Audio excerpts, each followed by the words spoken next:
First contact and fatal miscalculation. High Admiral Zenith Crax stood aboard the bridge of the Eternal Dominion, flagship of the Arcturian Empire's first contact fleet. Their sensors had detected something unusual in this unremarkable spiral arm of the galaxy, a civilization that defied conventional development patterns. The holographic displays surrounding him showed detailed scans of the third planet in this system, a blue-green world called Earth by its inhabitants. Most peculiar, mused Science Director Vela, her crystalline form refracting the soft light of the bridge. They appear to have mastered nuclear fusion and quantum computing, yet their space presence is minimal. No major orbital habitats, no lunar colonies, not even a proper defensive grid. Crax's primary eyes narrowed while his secondary set monitored the tactical displays. The Arcturian Empire had encountered thousands of emerging civilizations over its 50 millennia of expansion. All followed predictable patterns, colonized their local space, established defensive platforms, then reached for the stars. These humans seem to have skipped several steps in their development. Perhaps they simply lack ambition, Crax suggested, his scaled skin shifting colors with his thoughts.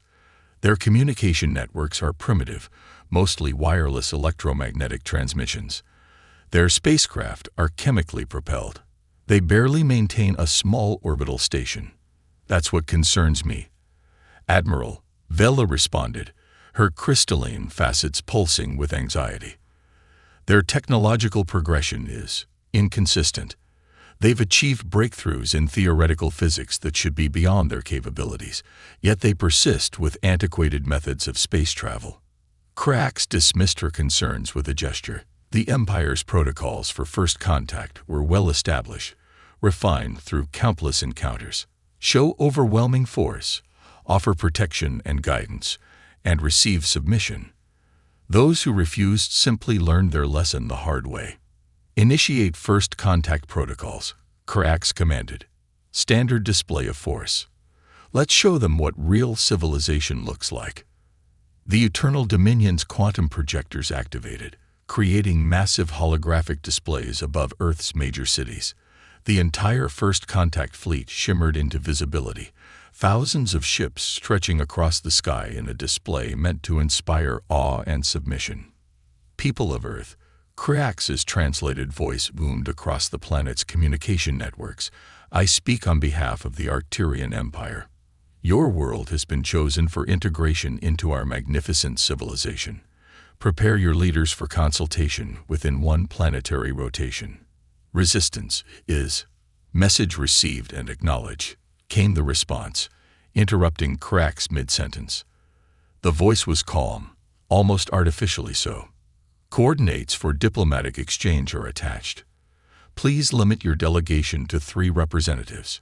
Crax felt his scales ripple with irritation. The humans hadn't even waited for him to finish the standard intimidation speech. Either they were extremely naive, or, Admiral, Vela's voice cut through his thoughts. I'm detecting unusual energy signatures throughout their system. They're subtle, almost like background radiation. But, prepare my shuttle, Crax interrupted.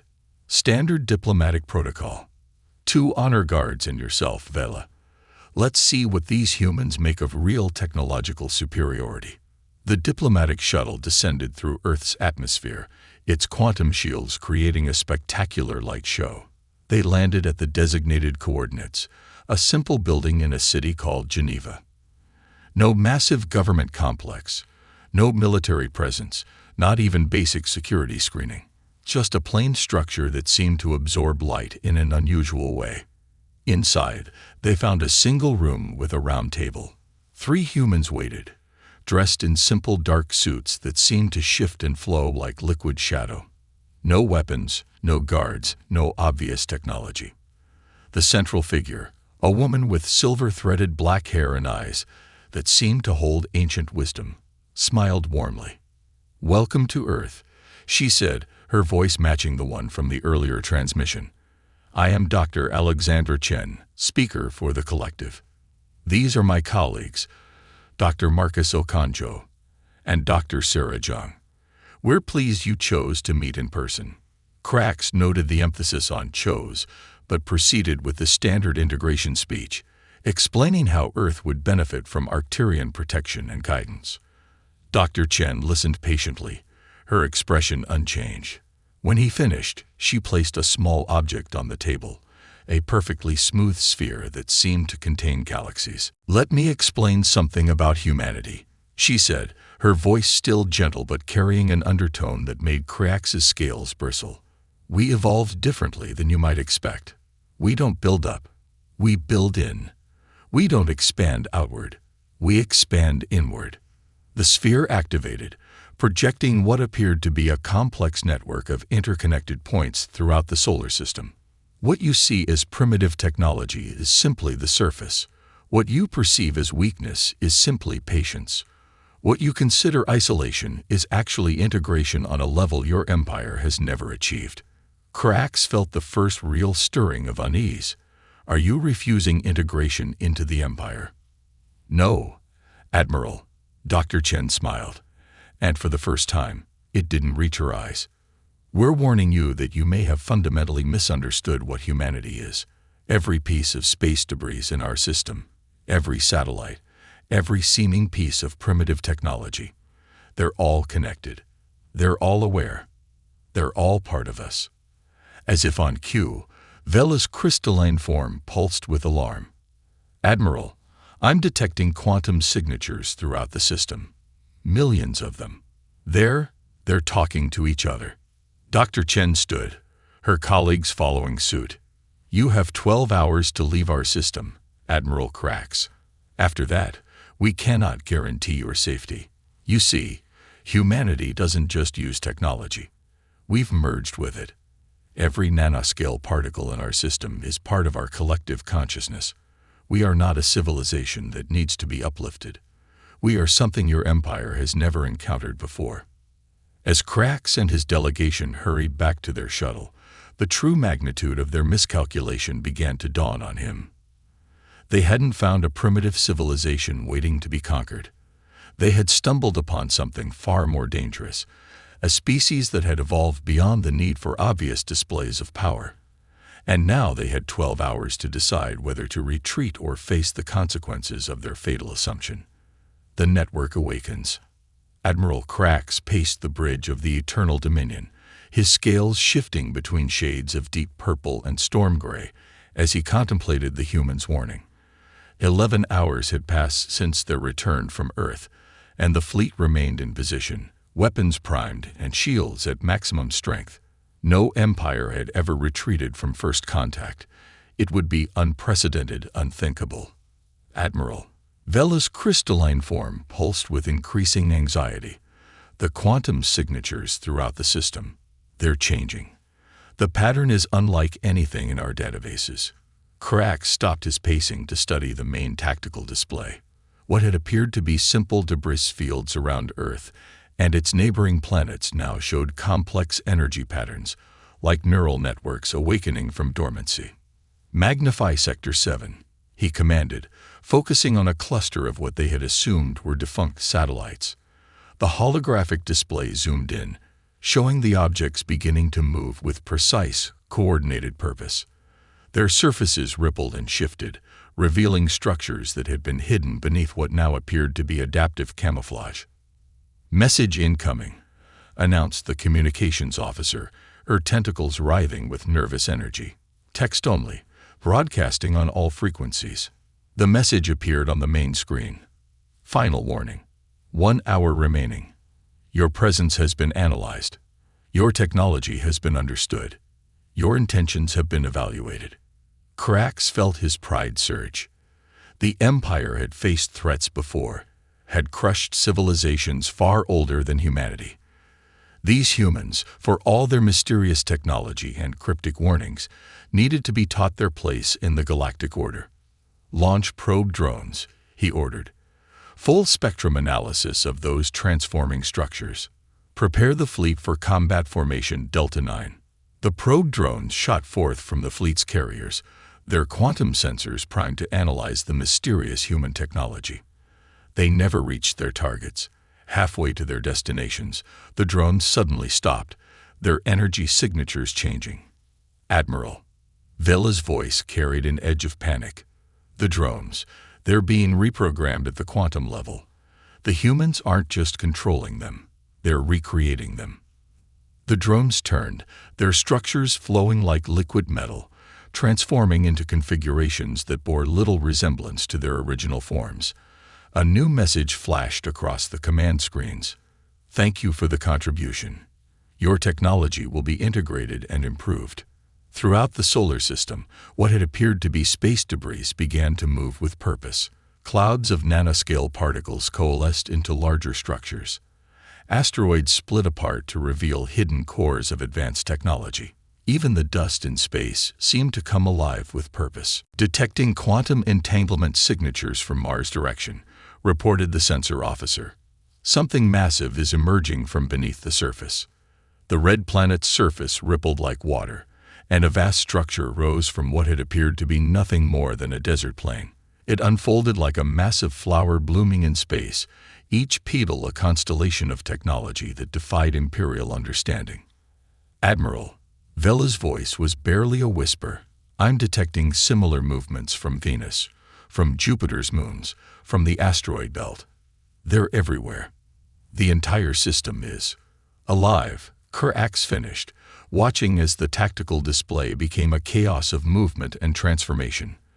The humans hadn't built outward because they had already claimed their entire solar system at the molecular level.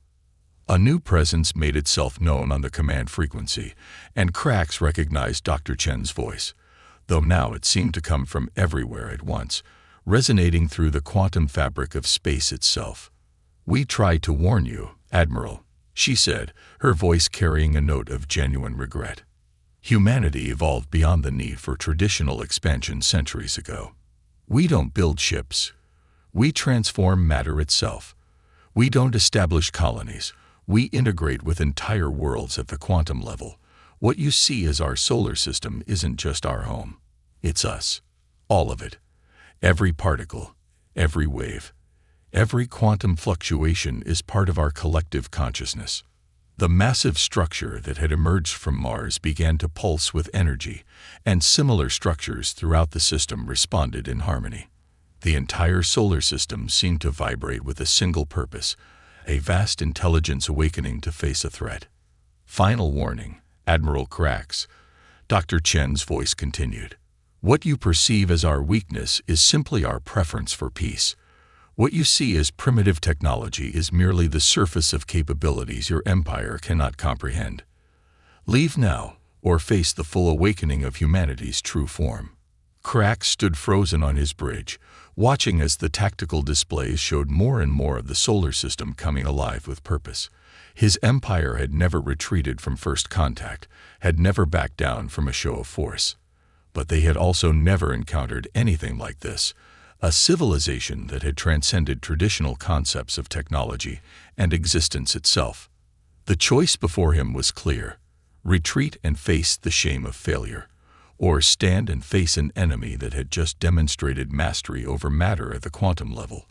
As the last minutes of the warning ticked away, Kurax realized that pride might be about to cost him far more than his reputation.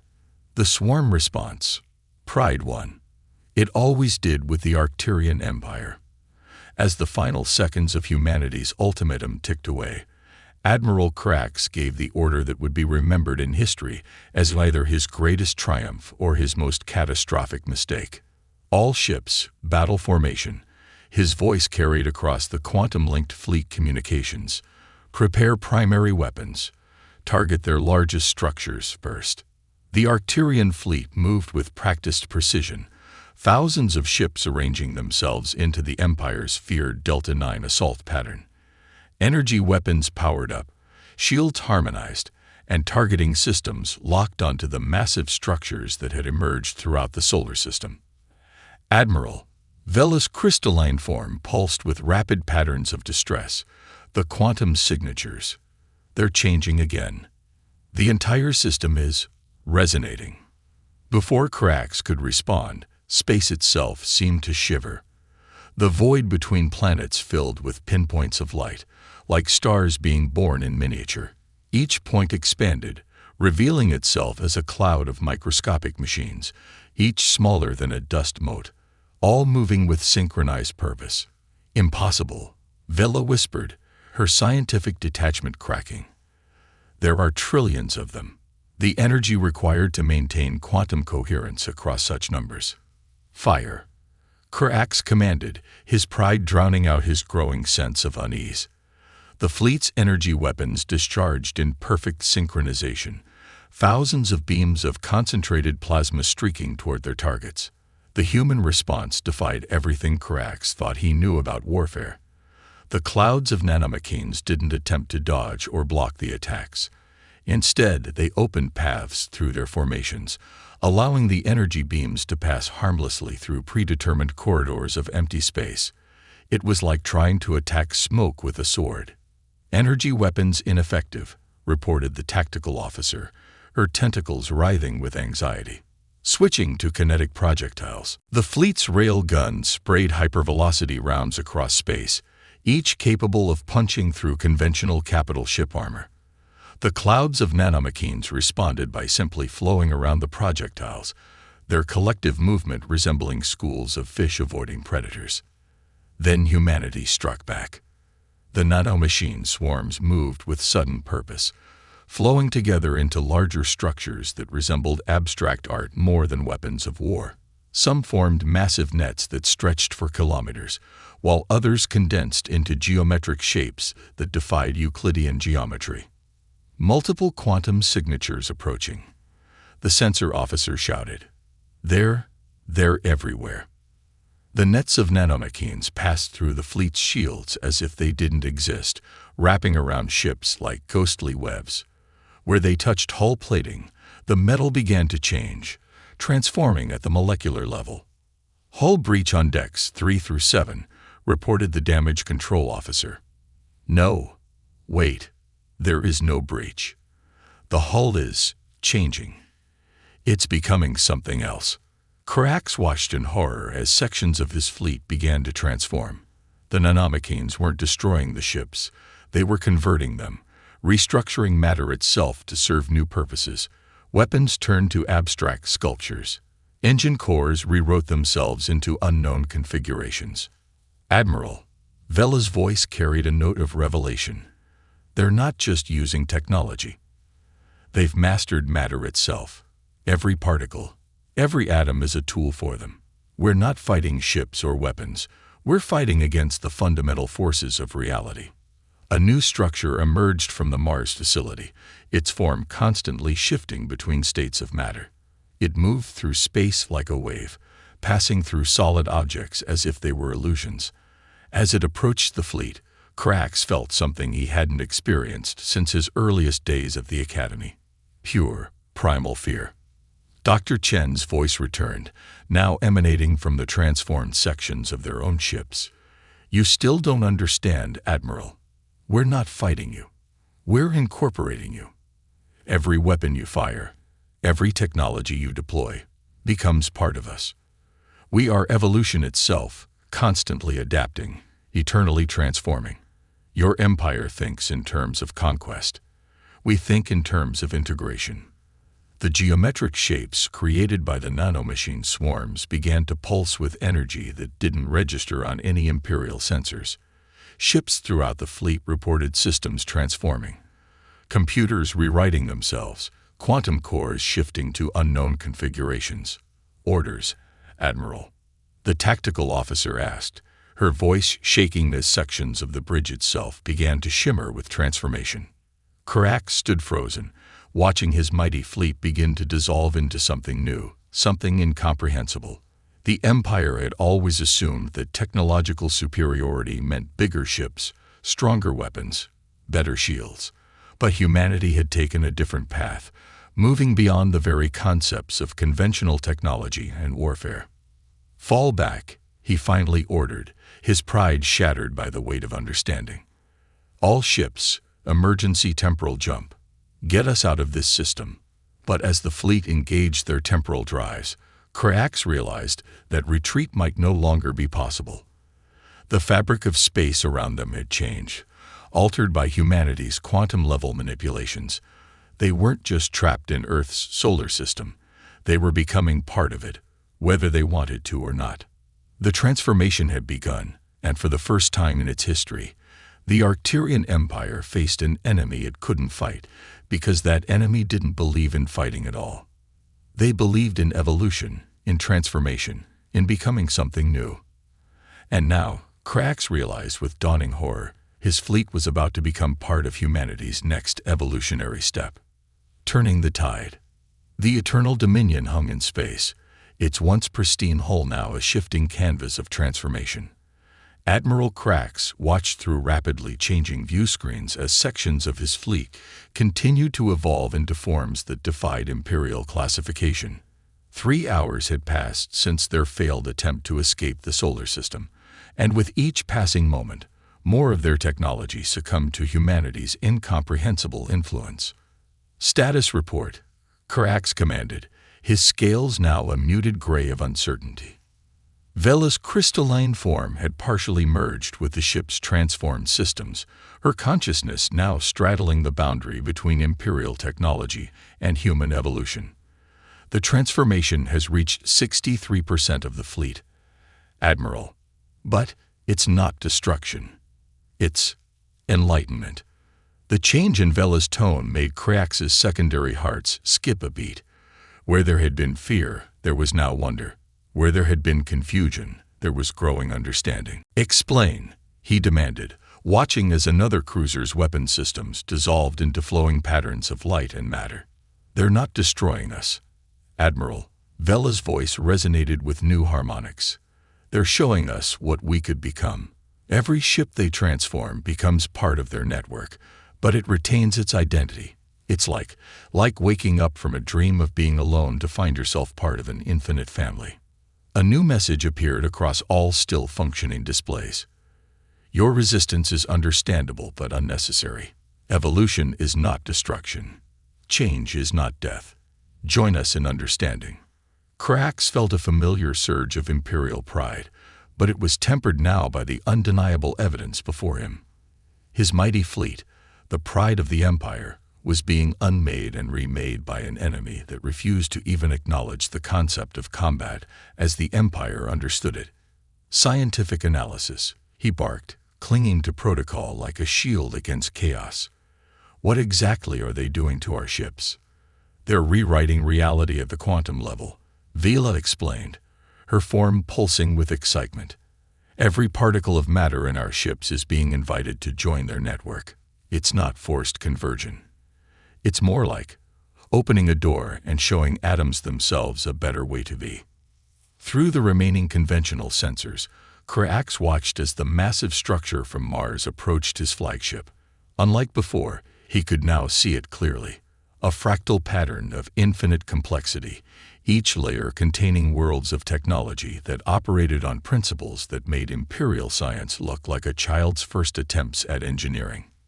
"Admiral," his tactical officer called out, "we're detecting similar transformations beginning in our own bodies. The quantum restructuring, it's affecting our biological systems." Krax felt it then. A tingling sensation as reality itself seemed to shift around and through him.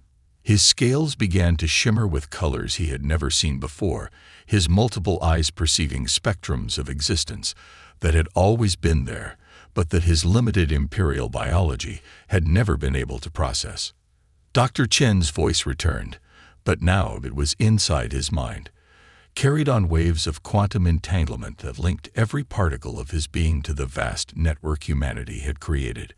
"Do you understand now, Admiral? We evolved beyond the need for conquest because we learned to grow in all directions at once. Time, space, matter, they're all just different aspects of the same cosmic dance." Through his changing perception, Krax watched as the last untransformed ships in his fleet made one final desperate attempt to escape, their temporal drives engaged, trying to tear holes in space-time. But space itself had changed in this system. The laws of physics now danced to humanity's symphony of evolution. The fleeing ships didn't explode or fail. They simply transformed mid-flight, their desperate attempt at escape becoming part of their metamorphosis. Reality rippled around them like waves in a cosmic ocean, and when it settled, they had become something new, something that bridged the gap between what they were and what humanity had become. "We offer you a choice, Admiral," Dr. Chen continued, her consciousness now a tangible presence in the transformed bridge of the Eternal Dominion. "You can fight against evolution itself and face the inevitable, or you can embrace transformation and become part of something greater than your empire ever imagined." Through his expanding awareness, Krax began to understand. Humanity hadn't evolved weapons or defenses. They had evolved beyond the very concept of warfare. They had transformed their entire solar system into a vast consciousness, a network of infinite complexity where every particle was aware, every wave of energy was alive with purpose. The armor around his heart, built by millennia of imperial conditioning, began to crack. Through those cracks, he caught glimpses of what humanity was offering, not submission to a greater power, but ascension to a higher state of being. They weren't conquering his fleet, they were offering it, offering him, the chance to become something more than the Empire had ever dreamed possible. As the transformation reached the core of his flagship, Krax made the decision that would change the course of galactic history. He stopped fighting the change, and in that moment of surrender, he began to truly understand what humanity had been trying to tell them from the beginning. The greatest victory wasn't in conquering the enemy, but in transcending the very concept of enemies altogether. Evolution's edge. The transformation of the Arcturian fleet became a symphony of light and consciousness across the solar system. Admiral Krax, no longer bound by his original form, experienced existence in ways his imperial training had never prepared him for.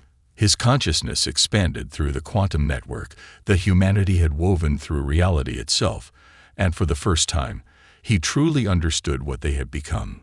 The bridge of the Eternal Dominion had evolved into something that defied traditional space-time. Where there had been walls and controls, there were now flowing patterns of energy and thought. The crew, those who had chosen to embrace the change, existed in a state between matter and energy, their consciousness spreading through the network like stars being born. Remarkable, isn't it?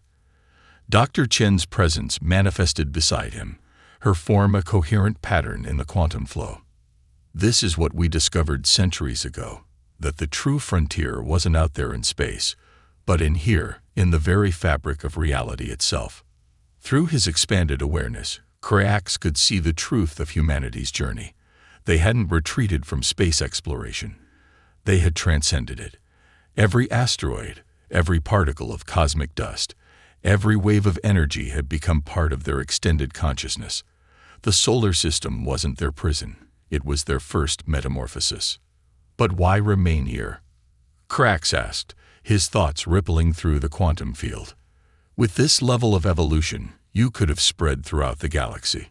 Dr. Chen's response came not in words but in shared understanding, memories flowing between them like rivers of light. He saw humanity's choice to grow inward rather than outward, to explore the infinite complexities within rather than the finite space without. They had discovered that consciousness itself was the final frontier, that reality was far more malleable than anyone had imagined. "We needed to be sure we were ready," she explained, sharing images of humanity's careful development. "Each particle of dust in our system contains more computational power than your entire empire. Each wave of light carries memories older than your civilization. We needed to understand ourselves before we reached out to the galaxy." Through the network, Krax felt the ripples of change spreading through the remaining Imperial ships. Those who accepted the transformation were joining the vast consciousness that humanity had created. Those who resisted remained unchanged, protected by humanity's respect for individual choice, but unable to affect or understand the metamorphosis happening around them. "Your empire," Dr. Chen continued, "sees progress as a linear path. Bigger ships, stronger weapons, faster drives. We discovered that true evolution spirals inward as much as outward. Every particle of matter contains universes of possibility. Every moment of time holds eternities of potential. The transformed fleet hung in space like a new constellation, each ship now a nexus of consciousness in humanity's vast network. Through their shared awareness, Craax could feel the shock waves of realization spreading across the quantum link to the Empire's nearest outposts. The impossible had happened. An Imperial First Contact fleet had not only failed to conquer, it had been transformed into something beyond Imperial understanding. What happens now? Craax asked, his consciousness expanding to encompass new dimensions of thought. The answer came not just from Dr. Chen, but from the collective consciousness of humanity. Now you have a choice. Those who wish to return to the Empire may do so, carrying the message of what they've witnessed. Those who wish to remain and continue their evolution are welcome, and those who wish to help us prepare for the next great step are invited to join us. The next step. Craax felt ripples of anticipation through the network. Through their shared consciousness, he saw humanity's vision. Not conquest, not expansion, but transformation on a galactic scale. They had spent centuries perfecting their evolution in the solar system, learning to dance with the quantum fabric of reality itself. Now they were ready to share that knowledge, to offer the galaxy a different path forward. Your empire sees the galaxy as something to be conquered, Dr. Chen shared. We see it as something to be awakened. Every star, every planet, every particle of cosmic dust has the potential for consciousness. We don't need to take the galaxy. We need to help it become aware of what it already is. Craax felt the last vestiges of his imperial conditioning fade away as the true scope of humanity's vision became clear. They hadn't been hiding in their solar system. They had been preparing for something far greater than mere interstellar expansion. They had been preparing to help the galaxy itself evolve. As the transformed fleet began its new journey, some ships returning to the Empire as witnesses, others remaining to join humanity's great project, Craax made his choice. The Empire had taught him to reach for the stars. Humanity had shown him that the stars were just the beginning. The message that would soon reach the Empire carried no threats, no demands, no ultimatums.